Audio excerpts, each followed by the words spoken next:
बंधु माने आजिर एही कार्यक्रम को आपण मानक स्वागत। सर्वप्रथमे आपण मानक समस्तंको नूतन वर्ष 2026 उपलक्षे अनेक शुभेच्छा एवं शुभकामना। वर्षटी आपणक पई शुभ हेउ मंगलमय हेउ एहा ही ईश्वरक निकटरे मोर प्रार्थना। तो बंधु माने आजिर एही भिडियोटी मिथुन राशिर व्यक्ति विशेष मानक पई बहुत गुरुत्वपूर्ण अटे, कारण एही वर्ष 2026 टी आपणक पई बहुत खास हेबा पई जाउची। एही वर्ष 2026 रे आपणक जीवन रे अनेक गुड़िए बड़ बड़ परिवर्तन हेबा पई जाउची। अनेक क्षेत्र रे आपणको सफलता मिलिबाको जाउची, किंतु किछि क्षेत्र रे आपणको सतर्कतार मध्य आवश्यकता रहिछि, प्रतिकारर आवश्यकता रहिछि। तो आजिर एही वीडियो रे आमे माने जानिबा केउ सब क्षेत्र रे आपणको सफलता मिलिबाको जाउची, केउ सब तारीख रे आपणक जीवन रे परिवर्तन आसीबाको जाउची एवं केउ सब क्षेत्र रे आपणको सतर्कतार आवश्यकता रहिछि एवं केउ सब प्रतिकारर आवश्यकता रहिछि। सेथि पई आपण माने वीडियोटी को स्किप न करी शेष पर्यंत निश्चय देखंतु एवं वीडियोटी को लाइक करी चैनल टी को सब्सक्राइब करी दियंतु।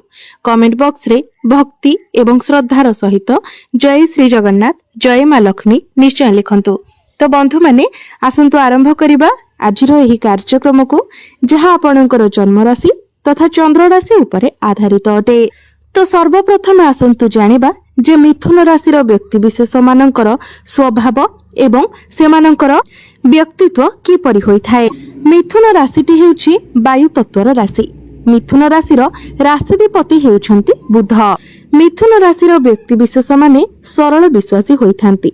सेमाने खूब शीघ्र अन्य मानको विश्वास करि नैथांती एवं सेमाने परोपकारी स्वभावर होइथांती, शांत स्वभावर होइथांती। अध्ययन अध्यापन राजनीति एही क्षेत्र रे विशेष करी सेमानकर रुचि रहिथाए।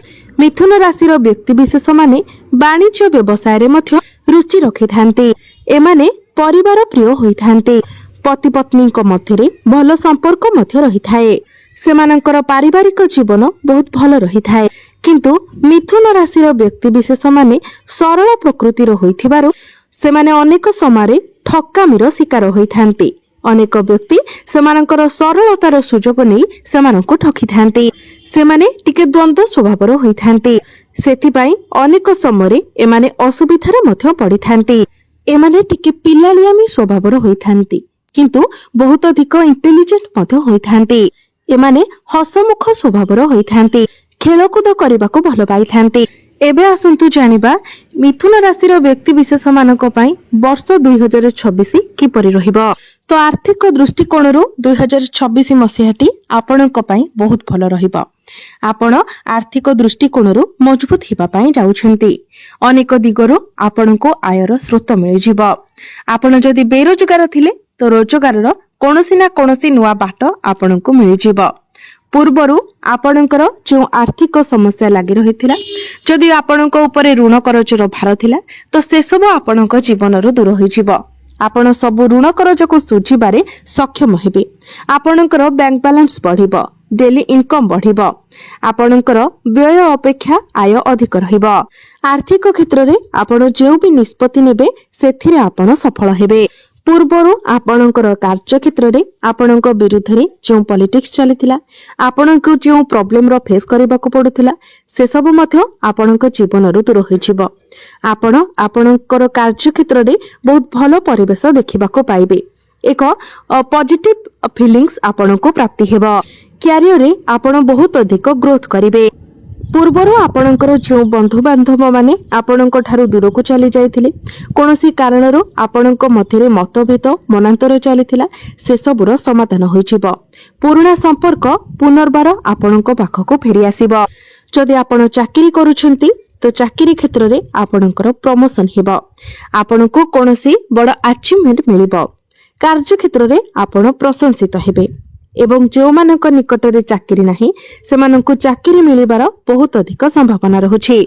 एही नूतन वर्ष 2026 मसिहारे आपण एपरि किछि स्थान को बुलिबाकु जाय पारंती, ट्रैवलिंग रे जाय पारंती, जोठारे अधिक प्राकृतिक परिवेश रहिथिबो, पहाड़ इत्यादि अधिक रहिथिबो।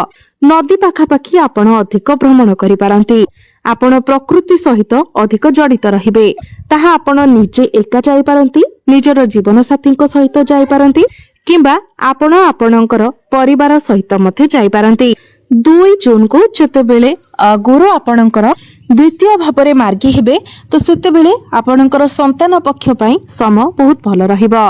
जून मासरु अक्टोबर मास मध्यरे आपणकर फैमिली प्लानिंग पई समय बहुत भल रहिबो। 2 जून परे जो विद्यार्थी माने उच्च शिक्षा करिबा पई चाहुतिले सेमाननको पई समय बहुत भल रहिबो। आपण उच्च शिक्षा करिबा पई विदेश यात्रा करि पारंती किंबा दूर को जाई पारंती। आपणको मध्यरे मैनेजमेंट स्किल बहुत भल रहिबो।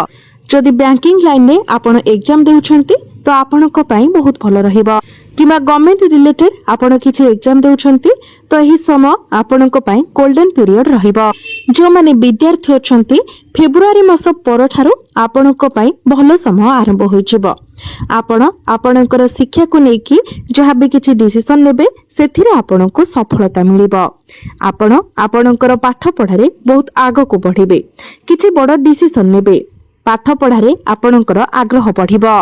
आपण किछि फॉर्म फिलअप करि पारंती, कोनोसी स्थान रे आपण एडमिशन मथे नै पारंती, किछि कोचिंग आपण जॉइन करि पारंती कारण आपणकर पंचम भावर अधिपति शुक्रंकर स्थिति बहुत भल रहिबो। तो शिक्षा क्षेत्र रे आपणको बहुत अधिक सफलता मिलिबो। सूर्य मध्य आपणकर कुंडली रे उच्चस्थ हो जिबे तो आपणको मध्यरे कॉन्फिडेंस लेवल बढ़िबो, आपणको मध्यरे स्ट्रेंथ बढ़िबो। आपणकर पाठ पढ़िबारे आपण उन्नति देखिबाको पाइबे। स्वास्थ्य कथा जदि कहिबा तो वर्ष आरंभरू आपणकर टिके स्किन प्रॉब्लम देखा देई पारे, एलर्जी इन्फेक्शन भली समस्या देखा देई पारे, ठंडा काश ज्वर एभली किछि समस्या देखा देई पारे। या सहित पेट जनित समस्या किछिटा देखा देई पारे एवं 15 अक्टोबर रु 15 नवेम्बर मध्यरे आपणको आपणकर इम्यूनिटी उपरे टिके काम करिवार अछि। जोग व्यायाम प्राणायाम इत्यादि जदि करंती तो आपणको पई भल रहिबो। विशेष करी जेतेबेले आपण ट्रैवलिंग करूछंती सेतेबेले आपणको आपणकर स्वास्थ्यर ध्यान रखिबार अछि। आपण आपणकर जीवन साथीक मध्यरे टिके जिद्दी स्वभाव देखिबाको पाइबे, किंतु आपणक जीवन साथीक द्वारा आपणकर इनकम रे मध्य आपण ग्रोथ देखिबाको पाइबे। जदि से आपणको किछि सजेशन देउछंती, एडवाइस देउछंती तो निश्चित भाबरे आपण ताहा मानंतु, कारण ताहा आपणको पई लाभप्रद साब्यस्त हेबो। एही नूतन वर्ष 2026 रे आपण आपणकर लाइफ पार्टनर कर पर्सनल एवं प्रोफेशनल लाइफ रे बहुत भलो ग्रोथ देखिबाको पाइबे। तो बंधु माने अनेक दृष्टि देखिबाको गले 2026 मसीहाटी आपणको पई अनेक सफलता आनी देबाको जाउछि।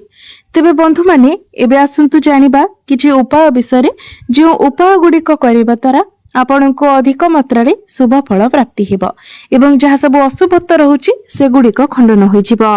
सेति पई प्रत्येक दिन आपण गायत्री मंत्र 108 थर जप करंतु, प्रत्येक दिन आपण हनुमान चालीसार पाठ करंतु एवं प्रत्येक दिन आपण उदित सूर्य को तंबा पात्र रे जलार्घ्य अर्पण करंतु एवं प्रत्येक दिन आपण आदित्य हृदय स्तोत्रर पाठ करंतु। तेबे बंधु माने एही नूतन वर्ष 2026 आपणको पई शुभमय हेउ, मंगलमय हेउ, एहा ही ईश्वरक निकटरे मोर